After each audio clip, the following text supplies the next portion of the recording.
She rolled up her sleeve, slammed her arm flat on the table between us, and stared at me like she was daring me to flinch. The whole restaurant went quiet around us. I didn't move. She said, "Look at me. Really look. Then leave if you want." And in that moment I realized this woman wasn't showing me a scar. She was showing me every person who had already walked out that door before me. But what she didn't know yet was that I had my own wounds she couldn't see. Drop a comment with your city. I want to see how far this story travels. And if it moves you, subscribe. Because this is only the beginning. I was 34 years old the morning I decided I was done. Not done with life. Nothing that dramatic. Done with hoping. Done with that specific kind of hope, the dangerous kind that makes you dial someone's number at midnight, the kind that makes you believe just for a second that maybe this time will be different. I remember the exact moment I made that decision. It was a Tuesday, February. Cold enough that my breath fogged up the inside of my truck windshield before the heater kicked in. I was sitting in the parking lot of the station, coffee going lukewarm in my hand, and I was staring at nothing. Just the gray asphalt and the pale winter sky, and something inside me quietly closed. Like a door shutting. No slam, no drama. Just click. Okay, that's enough of that. And I meant it. I really did. Chaw. My name is Daniel Carter. I'm a volunteer rescue technician. Have been since I was 26. Our unit covers a stretch of mountain territory outside Denver. Mostly search and rescue, structural stabilization, after storms, flood recovery, that kind of work. The hours are unpredictable. The pay is whatever I make from the contracting work I take between calls. The lifestyle is, as one woman once described it to me, admirable but exhausting to be around. She wasn't wrong. My work is the kind that sounds heroic when you describe it at a party and becomes less romantic the minute someone has to wait for you at dinner again. The minute your phone lights up at 2 a.m. and you're already pulling on your boots before you're even fully awake. The minute someone you love realizes that you will always answer that call, even if it means leaving them. So yeah. I understood why my engagement ended. I understood it completely. That didn't make it hurt less. Her name was Claire. We were together 4 years, engaged for the last 11 months of that. She was funny and organized, and she made lists for everything: grocery lists, 5-year plan lists, lists of things she wanted to do before she turned 40. I used to tease her about the lists. Now I think about them sometimes and feel something soft and bruised in my chest, like pressing a finger into an old wound just to confirm it's still there. She left in October, 3 years before the night I'm about to tell you about. She didn't leave because I cheated. She didn't leave because I was cruel. She left because of something she said to me that was so precise, so carefully chosen, that it lodged itself somewhere underneath my sternum and never fully came out. She said, "Daniel, you're a good man. I genuinely believe that. But I don't think you're the kind of man I can build a future with." I stood there in our kitchen, her kitchen, technically since the lease was in her name, and I held those words in my mouth like I was trying to figure out what they tasted like. A good man, but not the right kind. I asked her to explain, and she tried. I'll give her that. She talked about stability, about presence, about needing someone who could be there in the consistent, ordinary Tuesday night ways. Not just the emergency ways. Not just the 3 a.m., I'll drop everything ways. You're incredible in a crisis, she said. But life isn't a crisis, Daniel. Most of life is just Tuesday nights. I thought about that a lot in the months after she left. I thought about how she wasn't entirely wrong. And that was the worst part, when someone leaves you and they're not entirely wrong. After Claire. I dated a little. Not with any real conviction. More the way you go through physical therapy after an injury, because other people tell you you're supposed to, because you know, on some intellectual level, that motion is recovery, but nothing about it actually feels good. There was a woman named Janet who worked at the county planning office. We went to dinner 3 times. She was warm and generous, and I was so obviously not ready that I think we both felt relieved when she stopped texting back. There was a woman named Priya who I met at a fundraiser for the rescue unit. She was a nurse. We actually had a real connection, talked for 2 hours at the event, exchanged numbers, went on 2 very good dates. And then one night, she looked at me over the table and said, "You're not really here, are you?" I didn't have an answer for that, because she was right. I was physically present. But the part of me that would have leaned in, that would have let something grow, that part had gone somewhere quiet and locked the door from the inside. After Priya, I stopped. Not angrily. Not with bitterness. Just practically the way you stop doing something that isn't working. I told myself I was too busy. I told myself I needed to focus on the unit, on the contracting work, on the guys I volunteered with, on my dog. A big, stupid, sweet-natured golden retriever named Buck, who had no opinions about my emotional availability and was therefore the perfect companion. That was my life. And honestly, it was fine. Fine is a word that does a lot of heavy lifting when you've stopped expecting more. Then Rachel called. Rachel Moreno. We'd known each other since we were both 22 and broke and working double shifts at the same mountain lodge during ski season. She was now a high school art teacher in Boulder, married with 2 kids. The kind of friend who texts you memes at inappropriate hours and then shows up on your doorstep with beer and brownies when she senses you're drowning. She called on a Thursday evening in late October. I was on my back porch with Buck watching the last of the daylight drain out of the sky when my phone buzzed. "Rachel." I picked up. "You're disappearing again," she said. No hello, no preamble. Classic Rachel. "I'm not disappearing. I'm on my porch." "You know what I mean." I did know what she meant. I just wasn't in the mood to admit it. "I've just been busy, Rach. The Henderson property flood took 3 weeks to stabilize, and we've got another storm system." "Daniel." "What?" "Stop." I stopped. She let the silence do its work for a moment. That was one of Rachel's gifts. She understood that silence had weight. That sometimes you needed to let it press down on someone before they'd actually say anything real. "You're hiding," she said finally. "I'm not hiding. You canceled on the Hendersons' dinner party 2 weeks ago." "I had a call." "You didn't have a call, Daniel. I checked with Mike. There was no call that Saturday." I didn't say anything. Mike was my unit captain. Rachel and his wife were apparently in regular contact because the universe apparently enjoyed conspiring against me. "Okay," I said.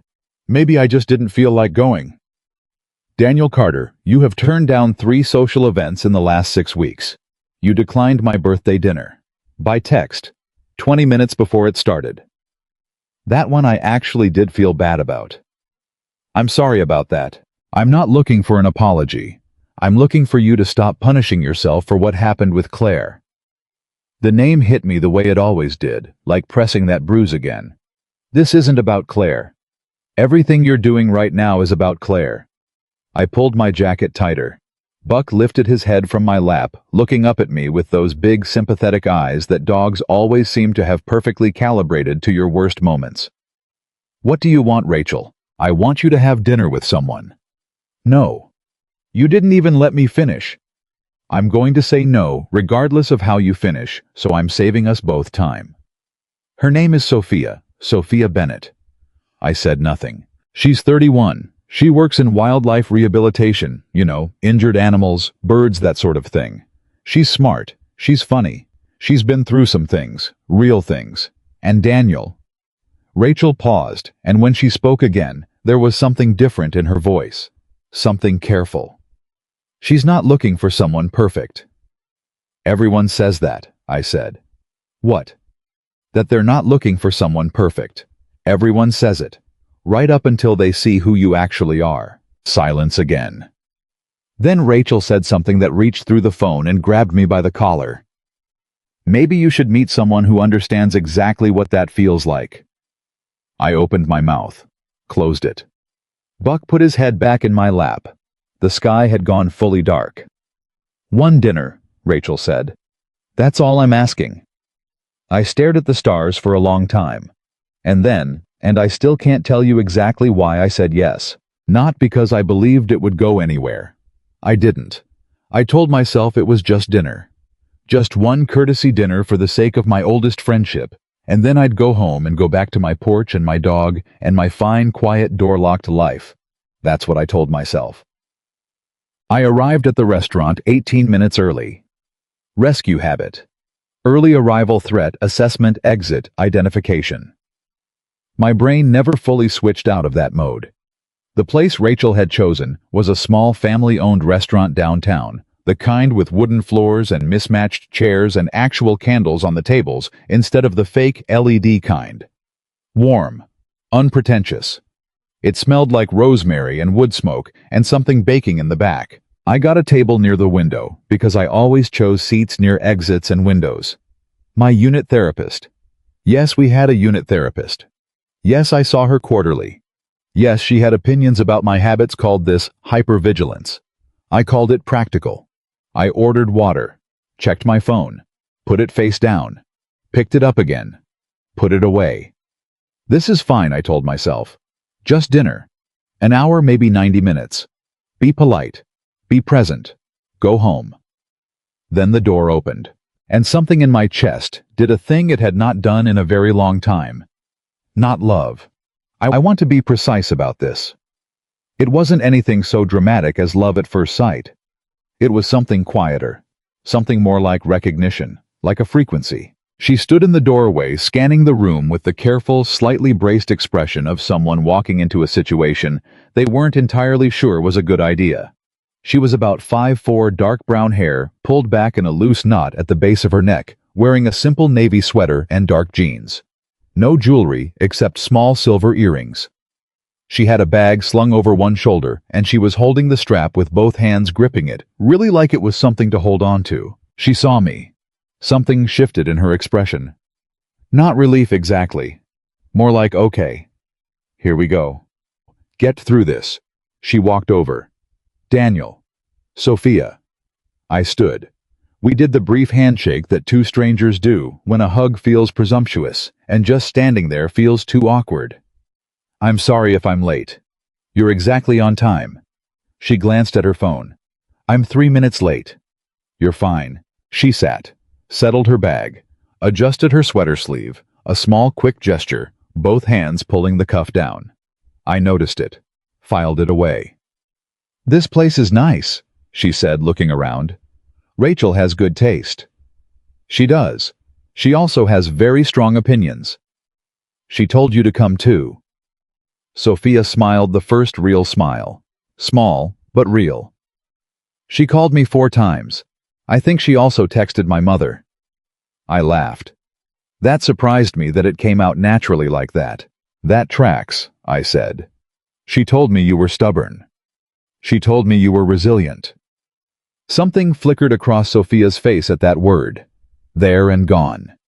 She said that, exactly that. She looked down at the menu. That's a kind way to put it. I waited. A kind way to put what? I asked. She looked up at me, studied my face for a second. Then she said, nothing. Never mind. What's good here? For the first 40 minutes we talked the way people talk when they're being careful. Safe topics. Clean ones.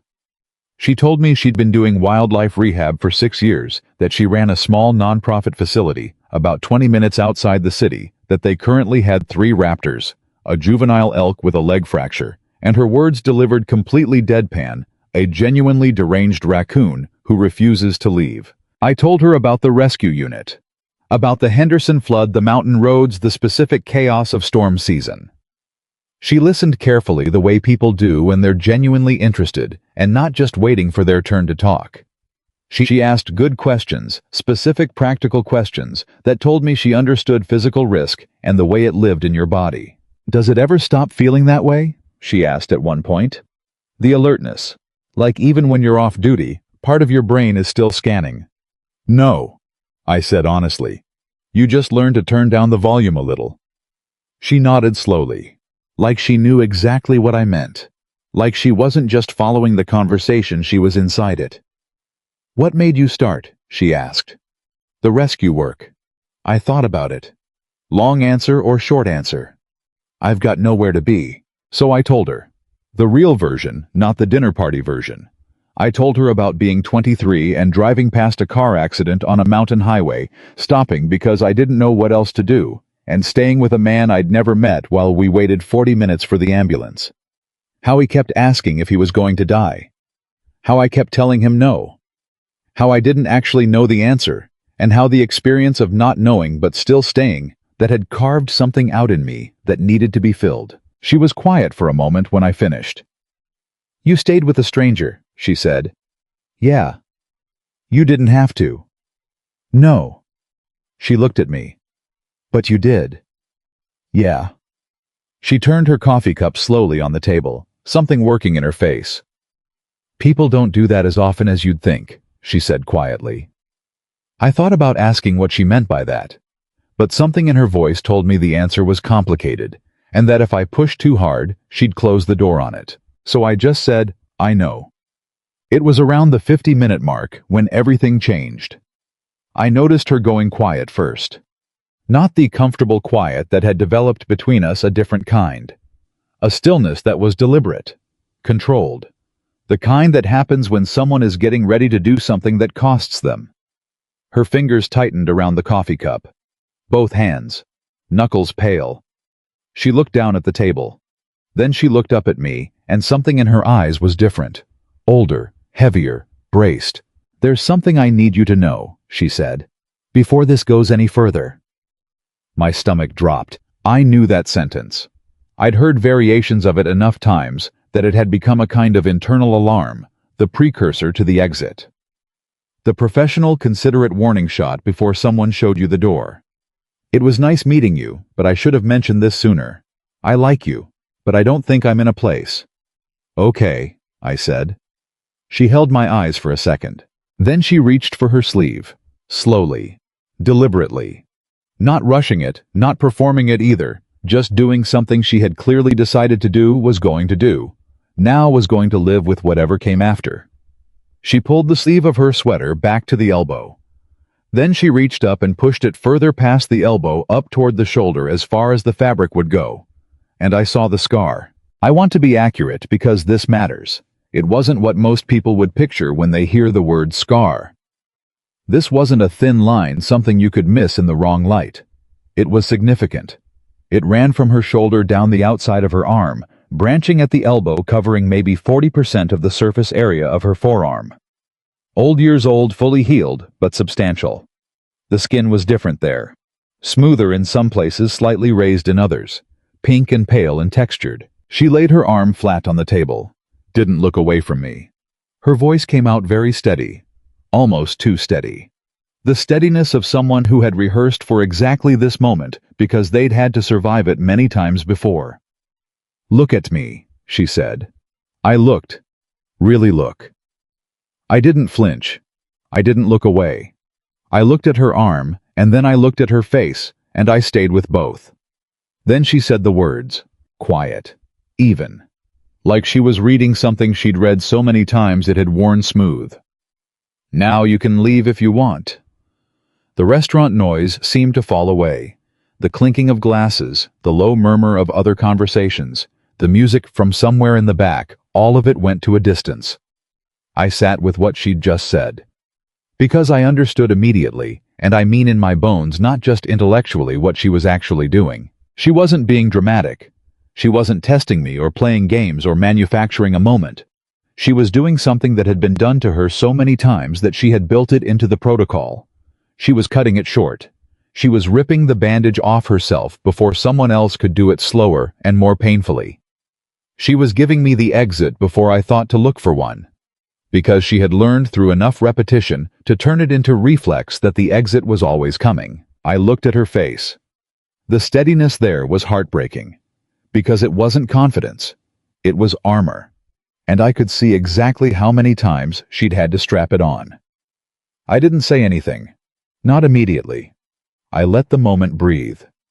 Because she deserved that. Not a quick reaction. Not a performance of acceptance. Not something she'd have to spend the drive home wondering if it was real.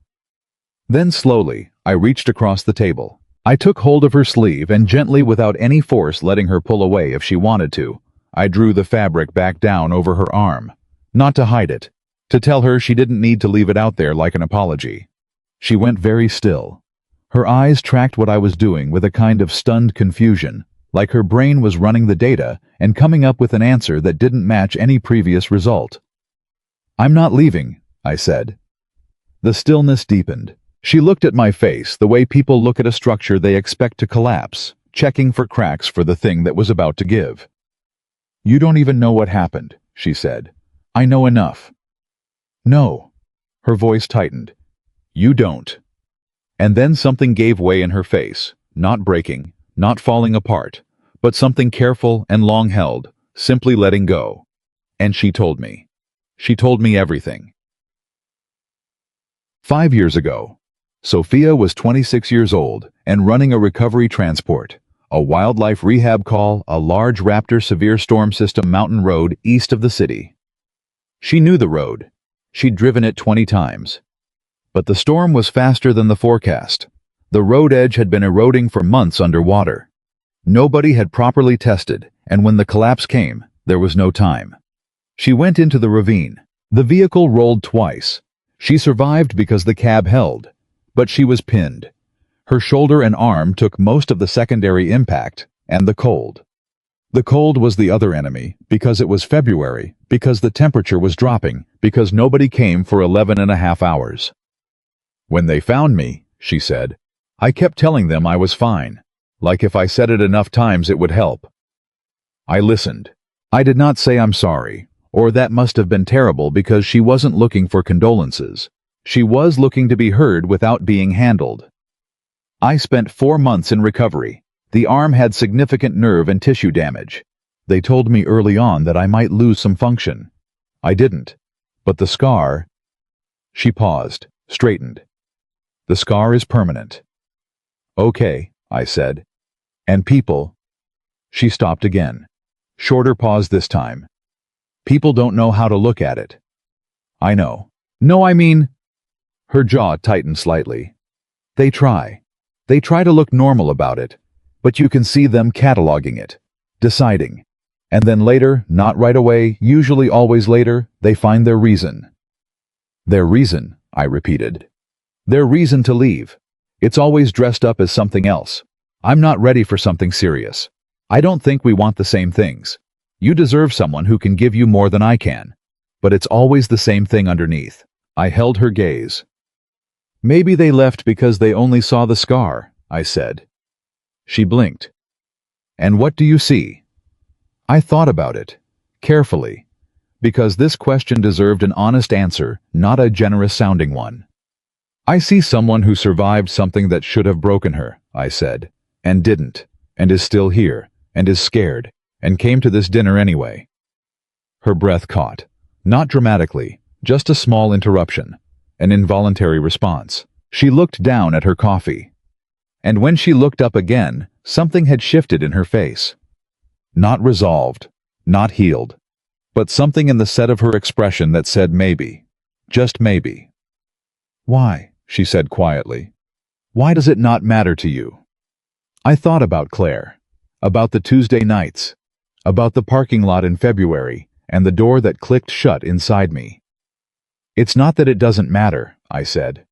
"It's that it doesn't change who you are." "How do you know who I am?" "I don't, not yet." I picked up my coffee. "But I'd like to," I said. She stared at me. For a long time, she just stared at me, like she was trying to find the lie. And when she couldn't find it, when she ran the search and came up empty, something in her eyes changed. Not trust, not yet, but the possibility of trust. And in that moment, I knew something had shifted in me too. That door I had clicked shut in the parking lot in February. Something had reached through the gap underneath it. Not thrown it open. Not yet. Just knocked. We stayed for another hour and a half. We talked about her animals. The deranged raccoon turned out to be genuinely deranged. I'm pleased to report, and the story of how he'd redirected traffic in the facility's supply room lasted 15 minutes and ended with her laughing in a way that started out careful and ended up real. We talked about failure.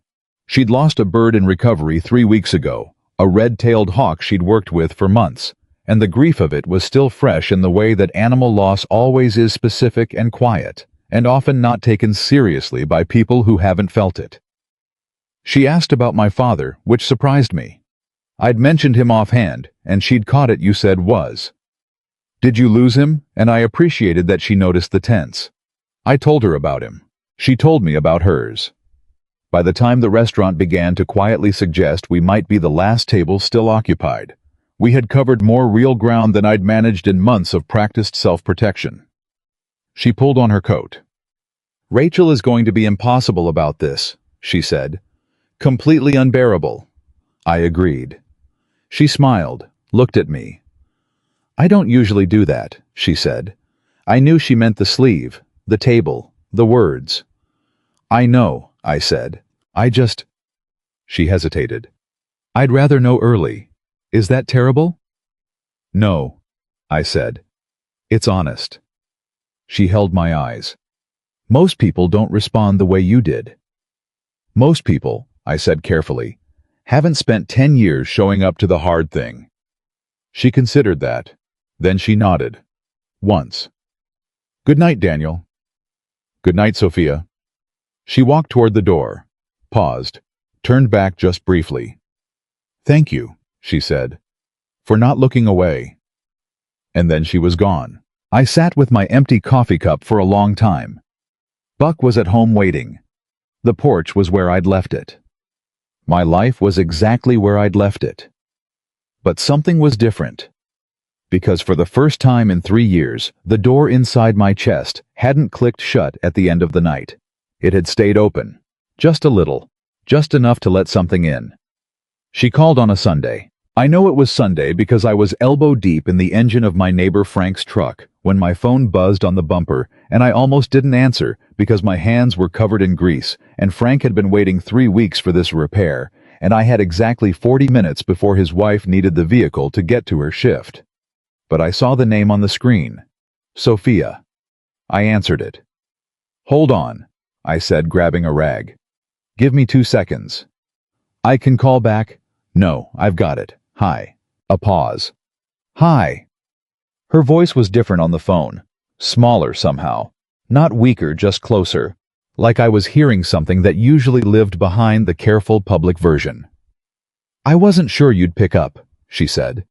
"Why wouldn't I pick up?" Another pause. Longer this time. "I don't know," she said. "I guess I thought maybe you'd had time to think about it, about dinner. And maybe I don't know, changed your mind." I set the rag down on the bumper. Frank had wandered back into his garage, giving me space with the quiet diplomacy of a man who'd been married 32 years and understood things without being told. "Sophia," I said. "Yeah." I picked up. Silence. Then quietly. "Yeah, you did. So what did you want to say?"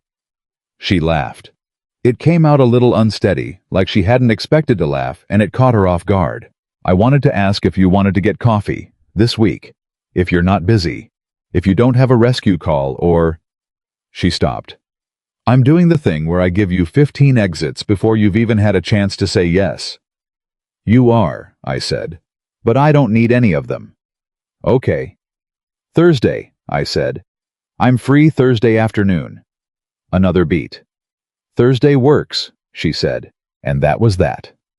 3 days later, I was sitting across from her in a coffee shop downtown, and the version of Sophia I met this time was slightly different from the first.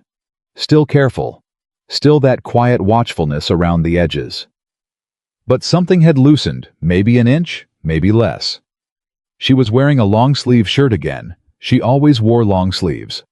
I would come to understand that this was not about temperature, but she was leaning forward with her elbows on the table, instead of sitting back with both hands in her lap, and that mattered.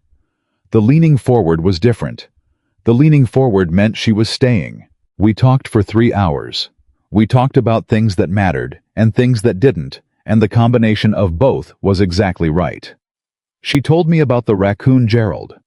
She had named him Gerald, which I pointed out was perhaps overly dignified for a creature who had dismantled an entire shelf of supply cases.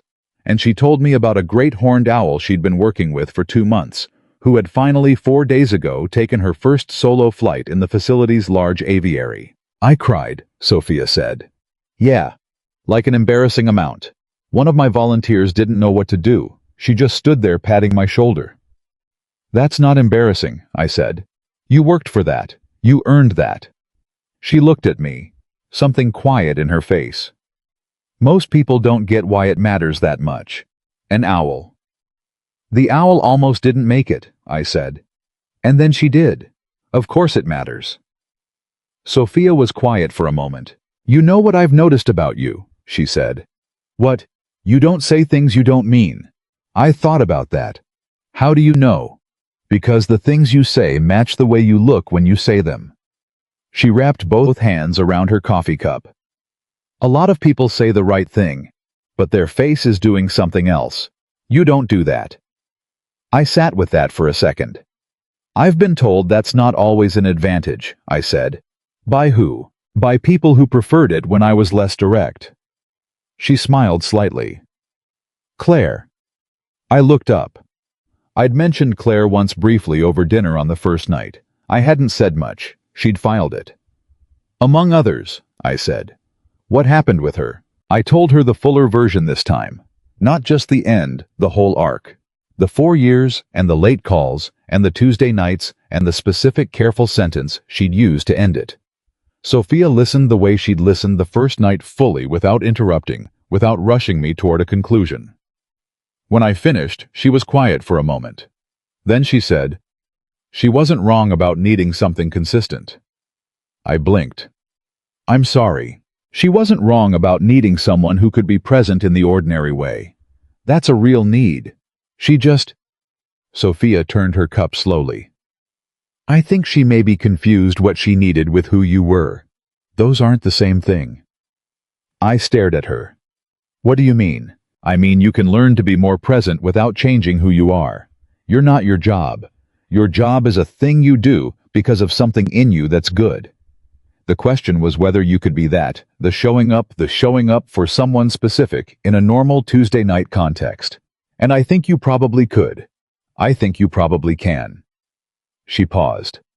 I just think she decided the answer was no before you got to prove it. I didn't say anything for a long time, because no one had ever framed it that way. Every internal story I'd been carrying about Claire had cast it as either her fault or my nature, and Sophia had just quietly suggested it was neither. That it was a mismatch of timing and communication, and a closed door before the question was fully answered. It was such a precise, generous thing to say, and she wasn't saying it to make me feel better.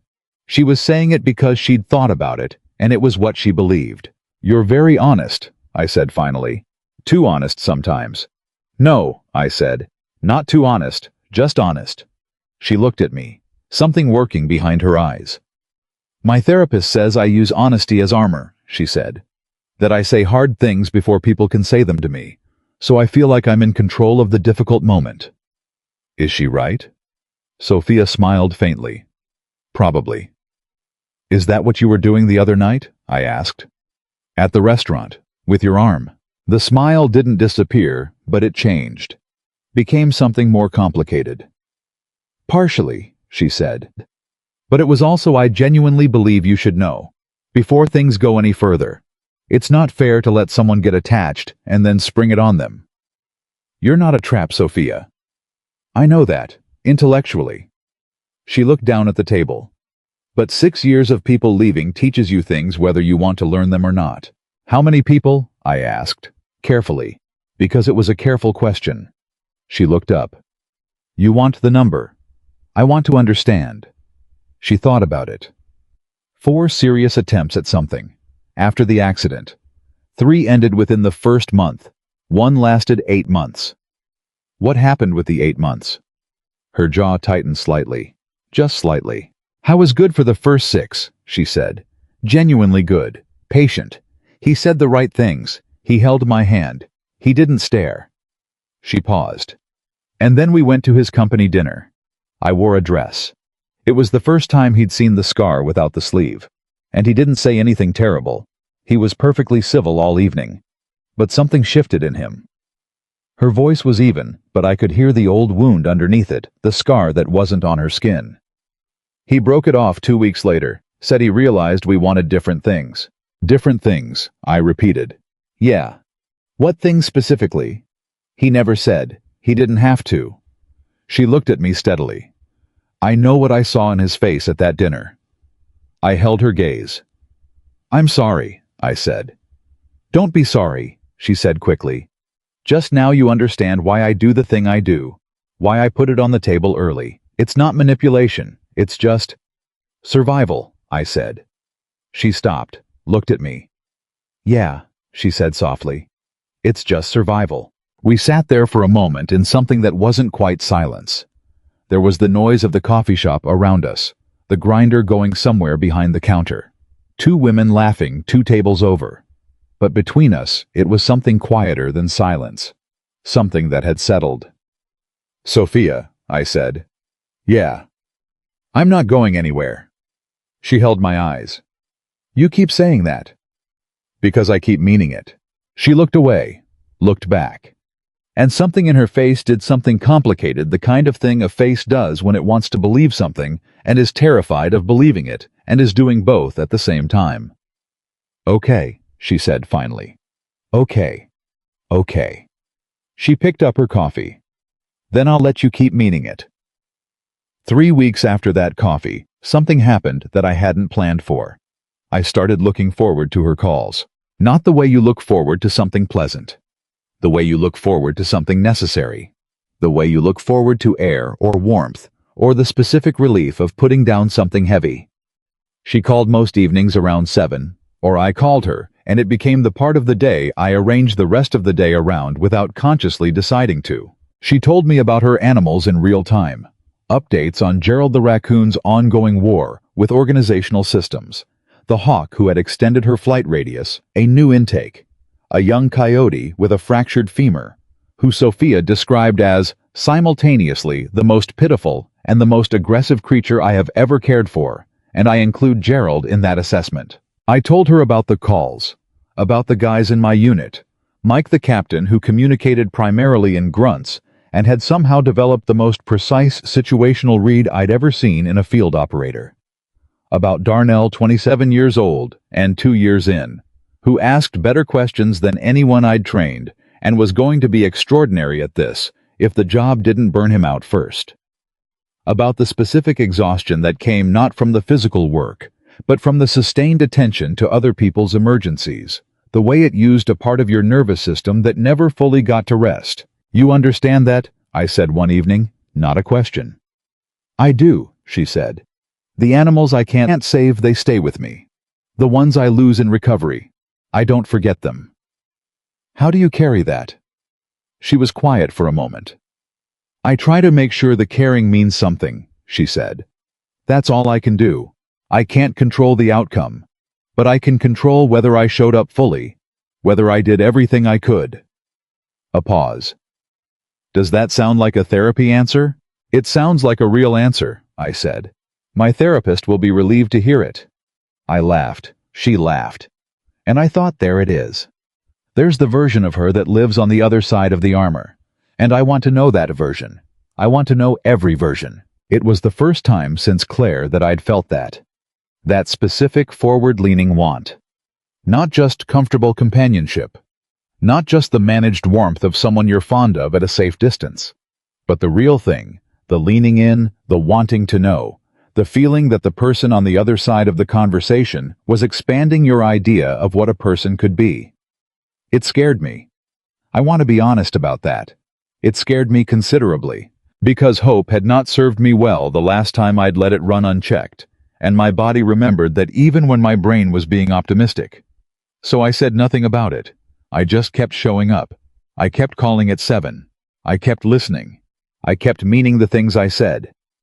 And then, on a Wednesday evening about 6 weeks in, everything shifted. I was 20 minutes into a call about the coyote, whose name I had learned was Riot, because Sophia's volunteers had naming authority, and apparently possessed a sense of humor when she went quiet mid-sentence. Not a natural pause, an abrupt one. "Sophia." "Nothing." "Hey, you still there?" "Yeah." Her voice had changed. Something in it was tight. "Sorry. Can I tell you something?" "Of course." "I had a bad day." "Okay." "Not work. Work was fine. It was—" She stopped. I could hear her breathing slightly uneven. "I ran into Marcus today." Marcus. I didn't know that name. But I understood from her voice that I was going to. The one who lasted 8 months, I asked. Yeah. A pause. He was at the grocery store, with someone. She was... Another pause. She was beautiful, and she had her hand on his arm that easy way, like it was completely natural, like she'd been doing it forever. And he saw me. He looked right at me. And then he looked away. Like I was someone he vaguely recognized from somewhere he didn't want to remember. I didn't say anything. Not yet. I finished my shopping, she said. I came home. I put everything away. I was completely fine. Her voice cracked barely. And then I sat down on my kitchen floor and I cried for 45 minutes, and I don't even know exactly what I was crying about. You know what you were crying about, I said. Don't. I'm not going to tell you what to feel. I'm just saying you know. Silence. I was crying because I thought we were going to be something, she said quietly. And then we weren't. And I told myself I was over it. And seeing him today with someone who gets to just... She stopped again. Gets to just put her hand on his arm like it's nothing, like it's easy. Yeah, I said. I want easy, she said. The words came out raw, stripped of the careful steadiness she usually kept in place.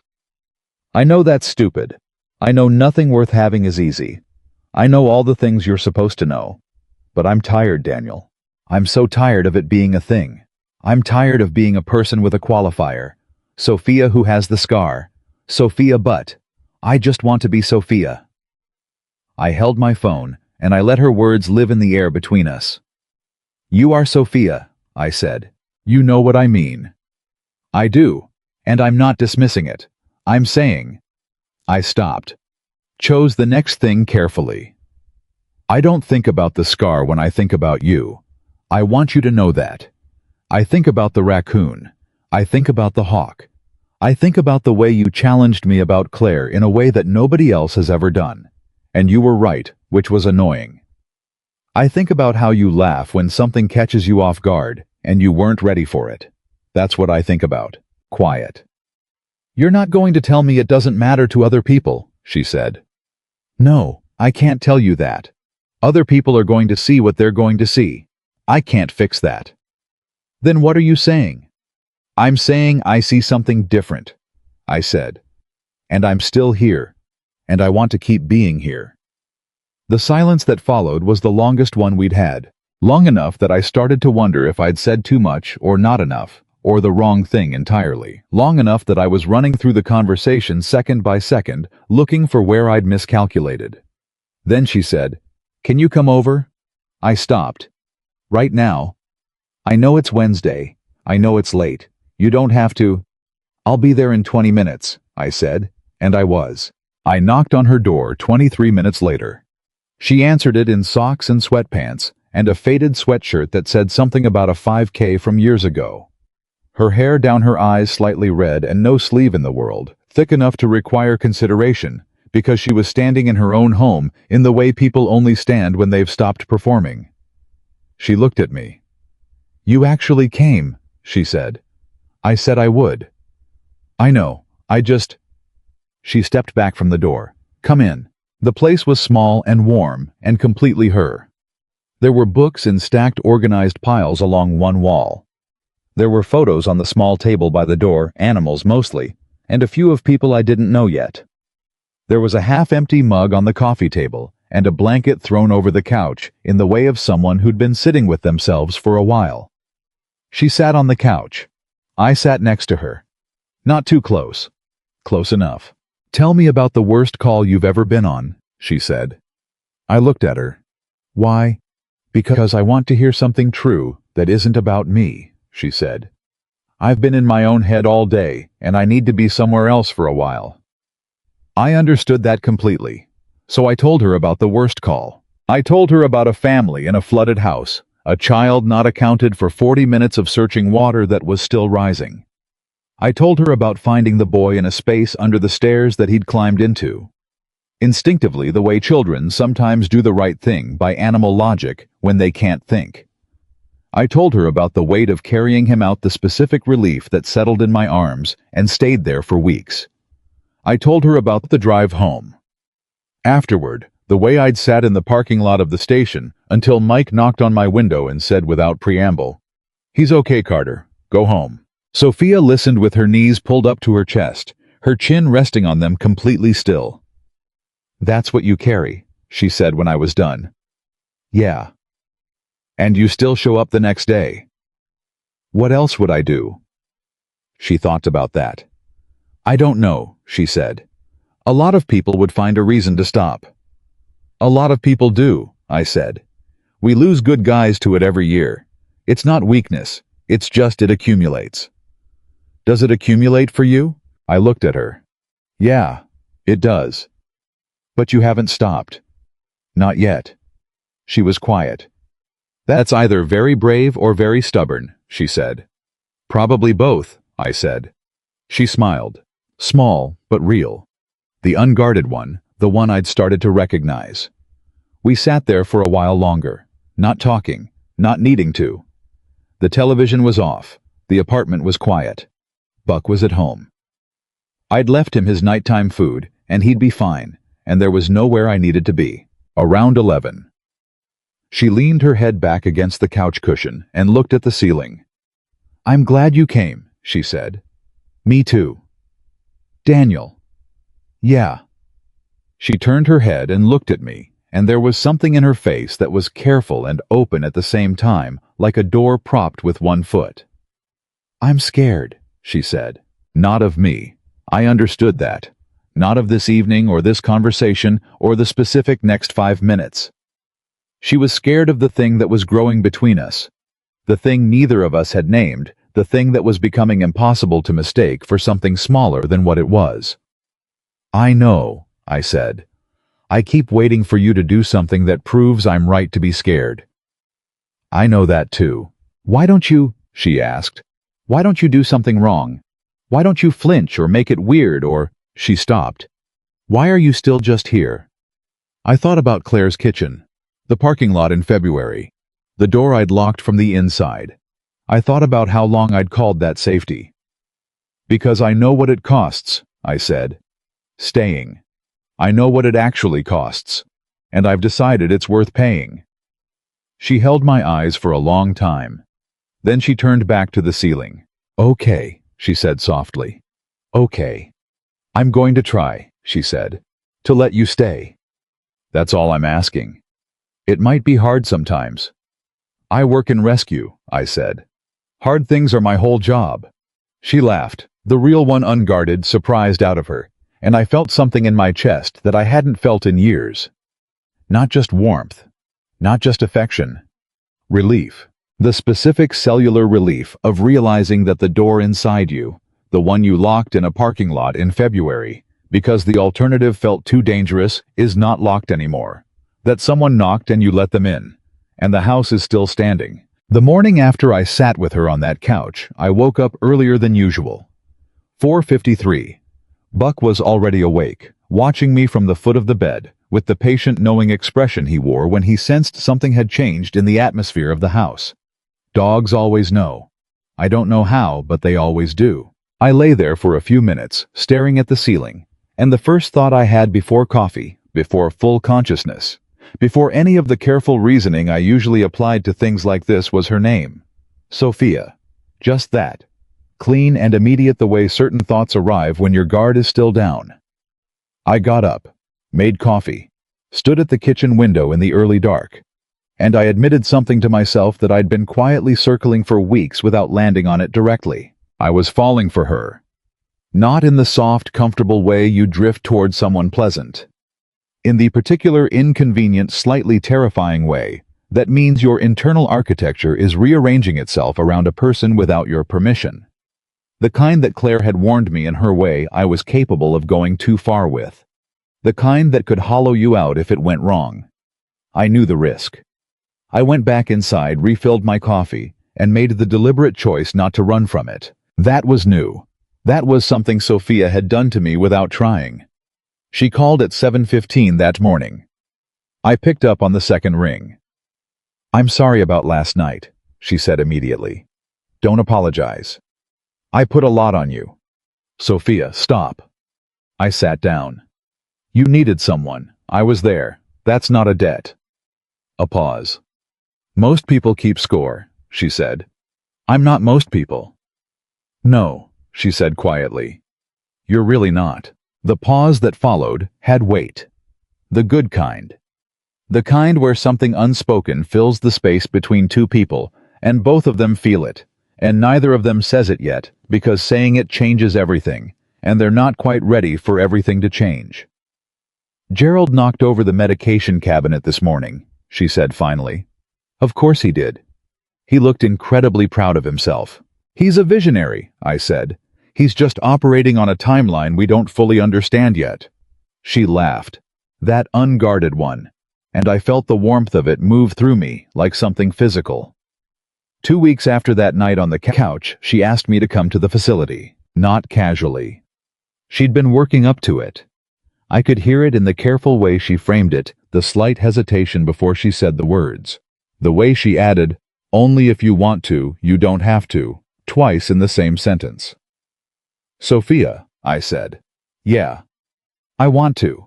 She exhaled. Okay, Saturday morning. Saturday morning. I showed up at 8 a.m. with 2 coffees and absolutely zero expertise in wildlife rehabilitation.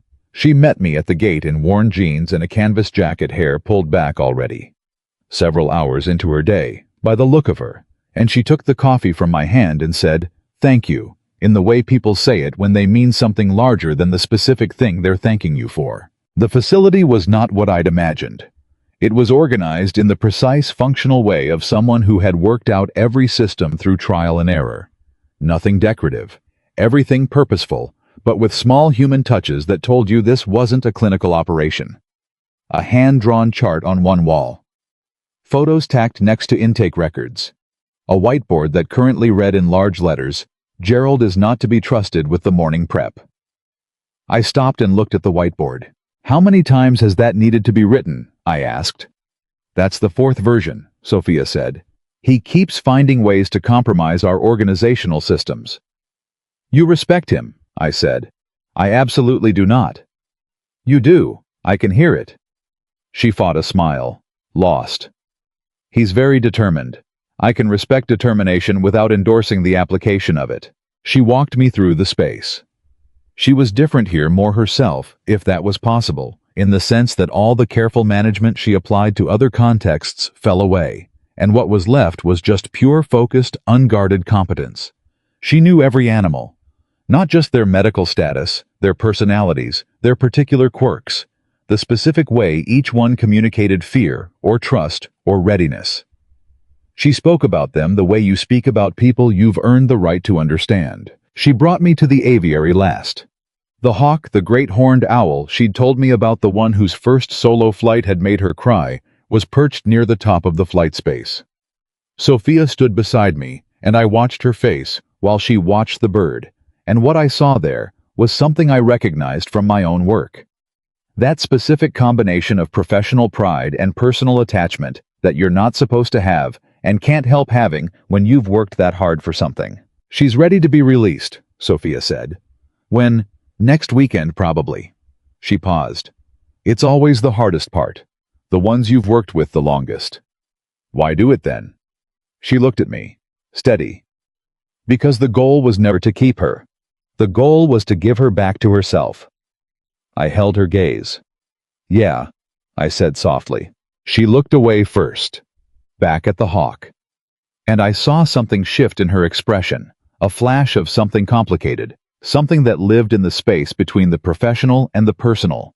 And then she tucked it away with the practiced ease of someone who'd been managing her own interior landscape for a long time. That was the moment I first understood that the scar on her arm was not the deepest wound she carried. The deepest wound was the one that made her instinctively look away when something good was happening, like she was waiting for it to be taken. On the drive back to her place, we were quiet for a while. Comfortable quiet, the kind you earn, the kind that doesn't require filling. Then she said, "Can I ask you something honest?" Always. "What are we doing?" I kept my eyes on the road. "What do you mean?" "I mean..." She shifted in the seat. "We talk every day. You came over at 11 at night because I was sad. You just spent 4 hours learning about owl pellets and raptor dietary requirements. I'm aware that this is more than casual. It is more than casual, I said. So what is it? I thought about it. Not to avoid answering to answer accurately. It's something I don't want to put a label on yet, I said. Not because I'm uncertain, but because I want it to be what it is before we name it. She was quiet. That's either very wise or very evasive, she said. Probably both. She almost smiled. You say that a lot. Because it's usually true. Another pause. Then, I'm not good at this. At what? At just letting something be. Her voice was careful. I'm used to managing things. Knowing what they are, what the risks are, what the exit looks like. She paused. With you, I don't know what the exit looks like. Maybe there isn't one, I said. The silence after that was different. Charged. Full. Okay, she said finally. And then nothing else. But the okay had layers in it that I spent the rest of that evening unpacking. The call came at 6:47 the next morning. Not from Sophia. From Mike. Structure fire in the canyon. 3-story residential. Unstable after partial collapse. They needed every available body for secondary stabilization and resident support, while the fire crews handled the primary operation. I was on the road in 8 minutes. That's what training does. It collapses the distance between the phone ringing and your body moving. Your brain gets out of the way. It was a long day. 14 hours give or take. By the time we finished the secondary sweep and I drove home in the dark, I was the particular kind of tired that goes past the body into something that sits behind your eyes. Sophia had texted at noon. Just saw the news about the canyon. Are you okay? I texted back at 8:30. Fine. Long day. Going to sleep. She replied immediately. Sleep. I'll talk to you tomorrow. Then 30 seconds later, I'm glad you're okay. I sat with my phone in the dark of my truck in the parking lot and stared at those 4 words. I'm glad you're okay. 4 words. Nothing remarkable about 4 words. People say them all the time, but the specific weight of those 4 words coming from her, coming after a day that had reminded me with full physical specificity of what my work actually cost, it moved something in me. I typed back, me too. Then I sat there another 5 minutes before I added, it means something. That you asked. Her response came after a pause long enough that I thought she might have put her phone down. I know what it's like to have someone not ask, so I always will. I read that 3 times. Then I drove home, fed Buck, and sat on the floor of my living room with my back against the couch and my dog's head in my lap, and I thought about that sentence for a long time. I know what it's like to have someone not ask. She wasn't just telling me she cared. She was telling me why. She was giving me the reason, inside the reason, the specific history that had shaped this specific gesture, and that was a different kind of trust than I'd seen from her before. That was something closer to the center. 3 days later, on a Thursday, something happened that I hadn't anticipated. I was at my kitchen table with blueprints for a repair job when my phone rang. Not Sophia. A number I didn't know. I almost let it go to voicemail. Something made me pick up. Is this Daniel Carter? A man's voice. Careful. Professional. It is. My name is David Reyes. I'm Sophia Bennett's brother. I set down my pencil. Okay, I said. I got your number from Rachel, he said. I hope that's all right.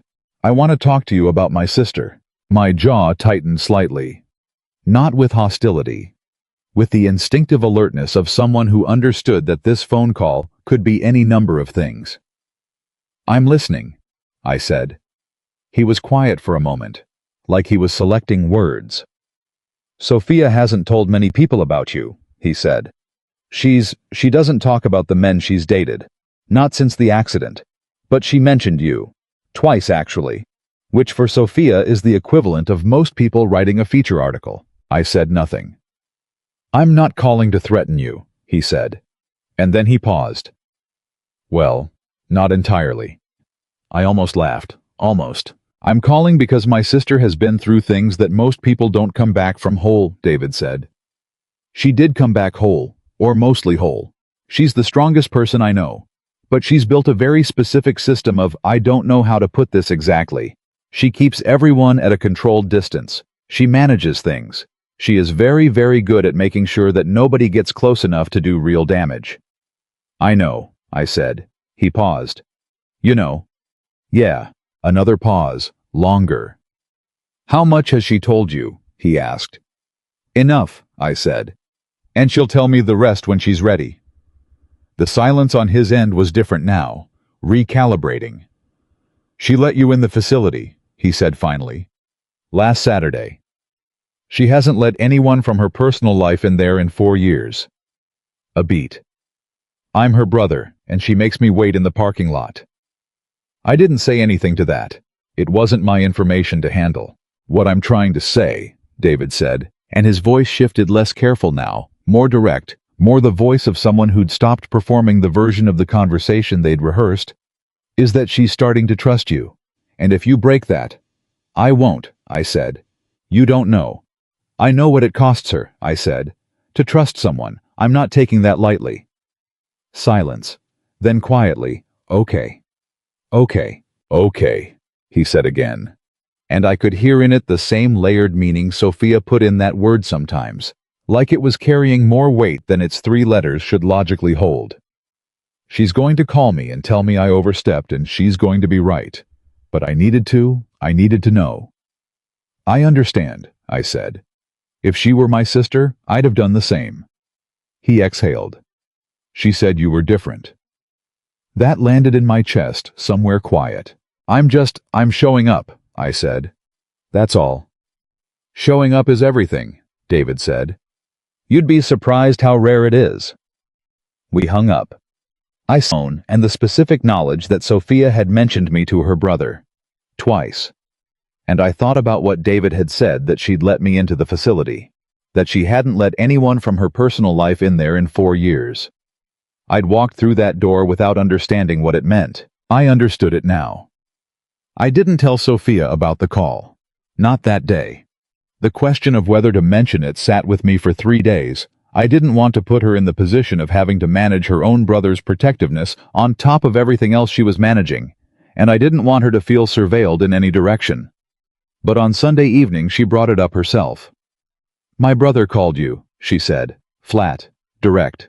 Yeah. I'm sorry. He had no right. He had every right, I said. He loves you. A pause. What did he say? That you're the strongest person he knows, and that I should be careful with you.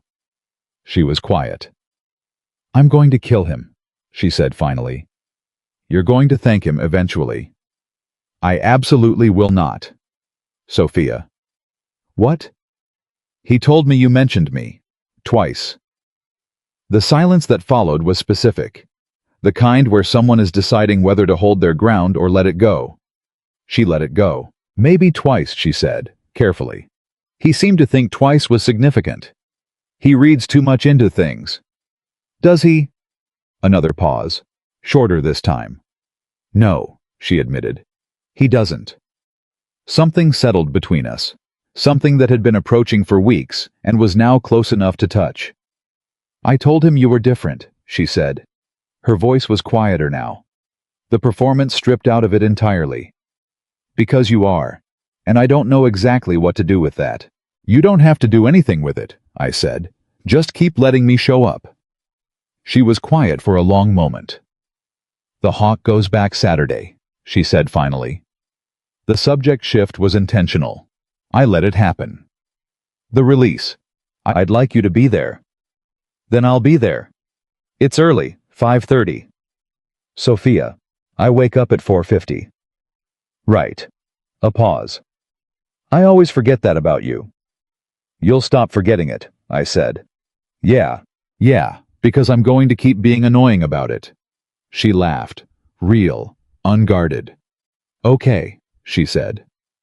Saturday at 5:20 in the morning I pulled up outside the facility. Sophia was already there, of course. She was standing outside the aviary door in the early gray light, not performing anything for anyone, just standing with the quiet that meant she was feeling something she hadn't yet decided how to name. She heard me coming and turned. "You came," she said. "I said I would." "I know." She looked at me. Every time you do what you say you're going to do, I notice it. Every single time. You'll stop noticing eventually." "I don't think I will," she said. "I think I'll notice it every time for as long as it keeps happening." Something about that sentence hit me somewhere I hadn't expected. I want it to keep happening for long enough that you stop noticing, I thought. I didn't say it. Not yet. The release it was something I won't forget. Sophia carried the bird to the release point at the edge of the property where the terrain opened up toward the mountain slope. She'd done this many times. I could see that in the way she held the bird, the practiced security of her grip, the calm she projected like a frequency the bird could read. She said nothing for a moment, just held it. Then she opened her hands. The hawk lifted a single powerful extension of wings, an immediate climb, the kind of effortless rise that makes you feel the inadequacy of every other method of moving through the world, and within 4 seconds, it was higher than the tree line and gaining. Sophia stood with her arms still slightly extended, watching. I watched her instead of the hawk. I watched the thing that moved across her face, that complicated earned grief-adjacent joy that comes from loving something enough to let it go. From building toward an outcome that costs you. From pouring everything you have into something that was never going to stay. She lowered her arms. She didn't turn around for a moment. When she did, her eyes were wet. She wasn't crying. She was right at the edge of it, holding it back with the steadiness she was always holding things back with. "She's good," Sophia said. Not to me specifically, just out loud, into the morning. "Yeah," I said. "Because of you." She shook her head. "Because of her. I just made the conditions. She did the rest." I looked at her. "Sophia." "Yeah?" "That's exactly what you're doing for me." She stilled. The morning was quiet around us. Cool. The kind of early morning silence that has texture. She turned and looked at me, and something in her face did a thing I'd never seen it do before. Not the careful management. Not the held-back version. Not the armor. Something open. Something undefended. "What do you mean?" she said. "I mean I locked a door," I said. "About 3 years ago. And I convinced myself I was fine behind it. And then you—" I stopped. Chose the next part carefully. "You didn't try to open it. You just stood outside it and kept being yourself. And eventually, the door opened from the inside. By itself. Because something on the inside wanted out." She looked at me for a long time. "You're not a rescue project," I said. "I'm not here because I feel sorry for you. I'm here because you're the most real person I've met in years. And being around real people—" I paused. "It reminds you what real feels like." Her jaw tightened. Not in anger. In the specific way it tightened when she was working hard not to come apart. "Why do you do that?" she said. "Do what?" "Say exactly the right thing, at exactly the right time." Her voice was rough at the edges. It's very difficult to maintain a safe distance from someone who does that." "Good," I said quietly. She looked at me. "Good." "I don't want you at a safe distance," I said. The words landed. She felt them. I could see it. The small catch of breath. The way her hands opened slightly at her sides. And then something happened that I did not expect. She stepped forward and put her arms around me. Just moved into me. Pressed her face against my shoulder. Held on. I held her back. She was trembling slightly. Not from cold. Neither of us said anything. We stood there in the early morning at the edge of that field, and we held each other with the specific force of two people who had been carrying things alone for too long and had found without planning to someone to put it down with. I could feel the scar under my hand through the canvas of her jacket. I didn't think about it as a scar. I thought about it as part of her. Part of the specific architecture of the person I was holding. After a while, she pulled back slightly. She looked up at me. Her eyes were wet now. She'd stopped holding that part back. "I'm scared," she said. "I know." "No, I mean—" She shook her head. "Not of you. I'm scared of how much I don't want you to go. The honesty of that sentence hit me so directly that I couldn't answer it immediately. I just held her gaze and let her see that I'd heard it. "Then don't ask me to," I said. She held my eyes. "Okay," she said. It was the same word she always used. The same word that had been doing heavy lifting since the first night across the restaurant table. But this time it sounded different. This time it didn't sound like survival. This time it sounded like a beginning. I should tell you that the next weeks were easy. That we glided forward from that morning without difficulty or doubt or the specific terror that comes with genuine vulnerability. I should tell you that. But that would be a lie. And one thing Sophia had done to me without trying was make it impossible for me to tell comfortable lies anymore, even to myself. Because 9 days after the Hawk release, something happened that nearly broke us before we'd even fully begun. It was a Tuesday night. I was finishing a repair job across town, running about 40 minutes late, when my phone lit up. Not a call. A text from a number I recognized but hadn't seen in months. "Claire." Just 2 sentences. "I heard you're seeing someone. I hope she knows what she's getting." I stared at my phone in the parking lot of the job site.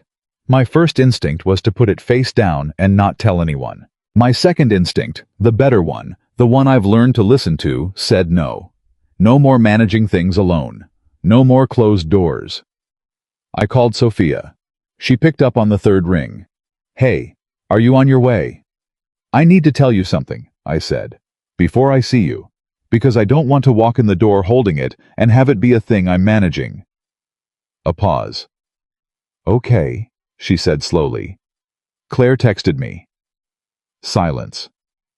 What did she say? I told her, word for word. The pause that followed was the kind that has temperature. I could feel it through the phone. "Why did she text you?" Sophia said. Careful. Even. The armor coming up slightly just at the edges. "I don't know. I haven't responded." "What are you going to do?" "Nothing. I'm not going to respond." Another pause. "You don't owe me that," she said. "I know I don't owe it to you," I said. "I'm choosing it." "Daniel." "Sophia, listen to me." I kept my voice steady. "She's a person from my past who said something unkind. That's all this is. I told you immediately because that's how I want to operate with you. No managed information. No things I'm carrying alone." A very long pause. "She said she hopes I know what I'm getting," Sophia said. "Yeah." "What did she mean by that?" "I think she meant my work schedule, my availability, the version of me she experienced." A pause. "But that's her version, not mine. Not the one I'm building now." Sophia was quiet. "Are you sure?" she said. "Because that's a real concern. That's not nothing. The availability thing. I know what it is to be with someone who leaves." "I know you do," I said. "And I can't promise I'll be perfect. I can't promise I'll never have to go at 2 in the morning. But I can promise I'll always come back. And I can promise I'll always call. And I can promise that when something happens like right now, this text, you'll be the first person who knows." She didn't answer right away. When she did, her voice was quiet. "I believe you," she said. "Yeah. Yeah." A breath. "I'm working very hard at it. But yeah, that's enough," I said. "Working hard at it is enough." I drove to her place. She opened the door before I knocked. She'd been watching for my truck. She looked at me for a second. Then she stepped aside and let me in. And that was the thing about Sophia. The thing I was still learning, still uncovering. She didn't perform the resolution. She didn't wrap the difficult moment in reassurance and tie it with a bow. She just let me in. She let the difficult thing be what it was, and she let me be present for it without cleaning it up first. That was harder than it sounds. That required more trust than most people understand. I sat down. She sat across from me. "She's not wrong," Sophia said. "What?" "About the work, about what she experienced." She looked at me steadily. "I'm not dismissing that. That was real. You are who you are. And who you are means some of what she described is real." "Sophia, I'm not saying it to scare myself," she said. I'm saying it because I don't want to build something on a lie about what this is. You are someone who will leave at 2 in the morning. You are someone who carries other people's emergencies. That is part of you. And She stopped. I have to be honest about whether I can hold that. The directness of it steadied me rather than shaking me. And can you? I asked. She met my eyes. I think so, she said. I think you call, you tell me, you come back. She turned her hands over in her lap looking at them.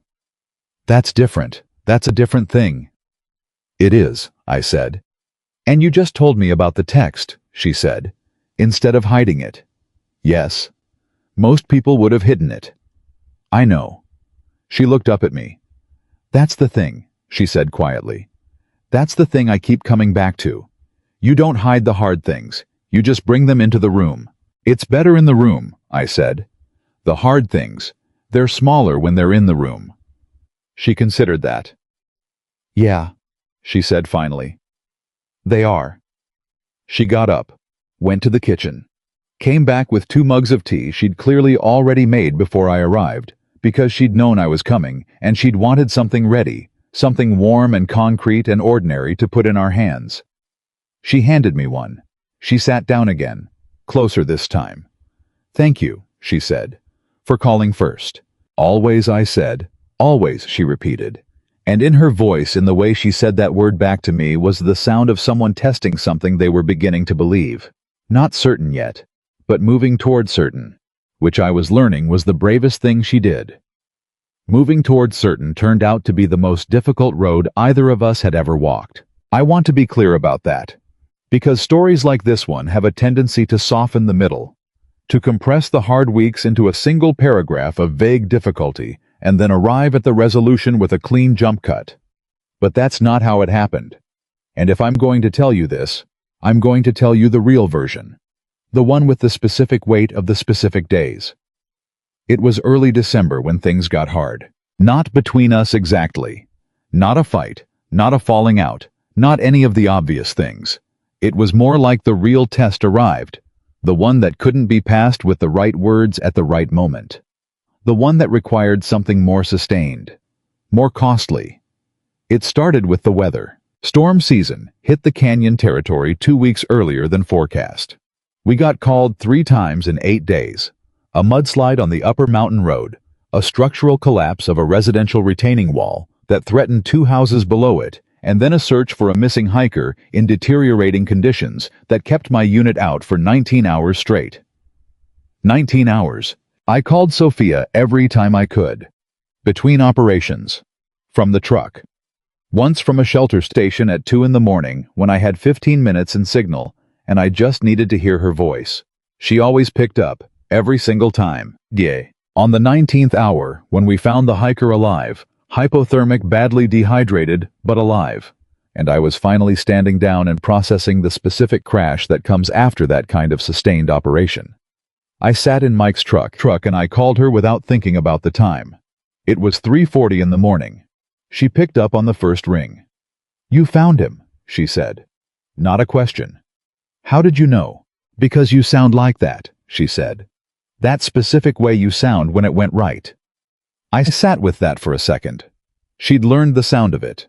She'd cataloged the specific frequency of my voice after a good outcome versus the other kind, and she could read it without being told. Yeah, I said. We found him. Is he okay? He will be. She exhaled slowly. Good. Daniel. Yeah. Go sleep. I know. I mean it.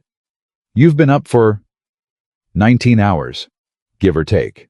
Go sleep, she said again, and then quieter. I'll be here when you wake up. I drove home, fed Buck. Sat on the floor of my bathroom for a few minutes because sometimes after a long call, that's where I ended up just sitting on the tile, not ready to move to the bed yet, letting the adrenaline drain. And I thought about those 4 words. I'll be here when you wake up. I thought about how I'd never had that before. Not from Claire. Not from anyone in the last 3 years. The specific promise of continuity. Of someone on the other end of the morning. I slept for 11 hours. She texted at noon. Still sleeping. I texted back. Just woke up. Her response. Gerald knocked over the intake filing system this morning. I feel this was somehow your fault for being unavailable. I laughed out loud in my empty bedroom alone, except for Buck, and it was the best I'd felt in 4 days. But 2 days after that, something shifted. I noticed it on a Thursday evening when I went to pick her up for dinner. She was quieter than usual. Not the comfortable quiet the other kind, the deliberate kind. She was managing something and doing it well enough that someone who didn't know her wouldn't have seen it. I knew her. What happened? I said. We were barely out of her parking lot. She glanced at me. Nothing happened. Sophia. I'm fine, Daniel. You're not fine, and that's okay, but don't tell me fine. She was quiet for a moment. It's stupid, she said. Tell me anyway. She looked out the window. I had my 6-month check-in with my specialist yesterday, for the arm. A pause. There's some new nerve compression data it's not dangerous. It's not an emergency. But it means the long-term prognosis for full sensation in part of the forearm is less optimistic than they thought 2 years ago. I kept my eyes on the road. How less optimistic? I asked carefully. Meaning some of the numbness I have now is probably permanent.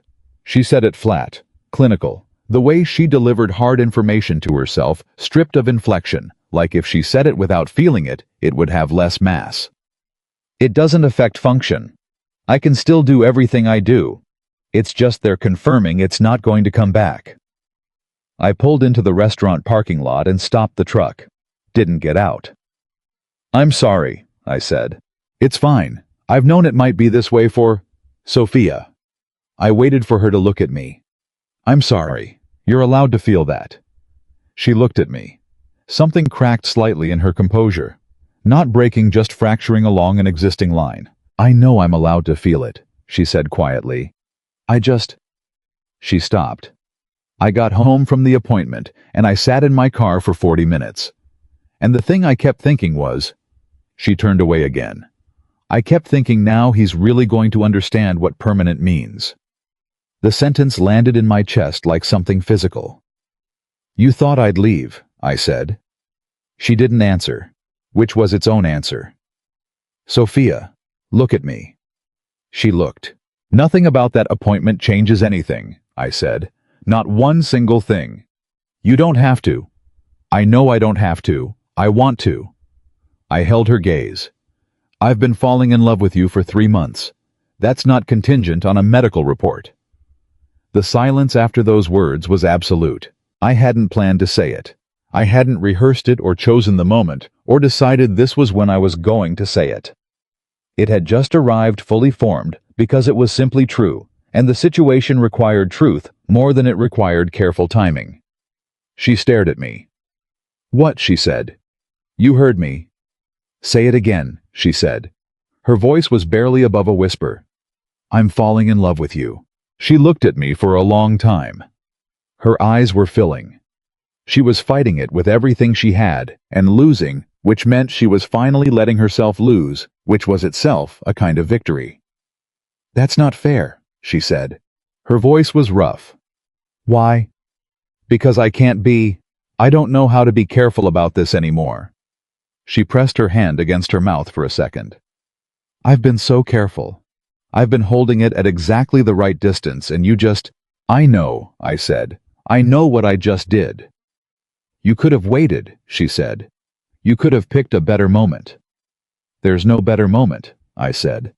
You were sitting here thinking permanent means I'll leave. I needed you to know it means the opposite.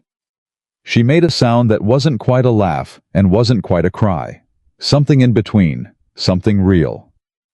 I hate you a little bit right now, she said. No, you don't. No, she admitted. I don't. I reached across and took her hand. She let me, turned her hand over and held mine back the way you hold something you're not ready to put down. I'm not good at this, she said, for the second time since I'd known her. But this time the sentence meant something different. The first time she'd said it, she meant she was broken. This time she meant she was learning. Neither am I said.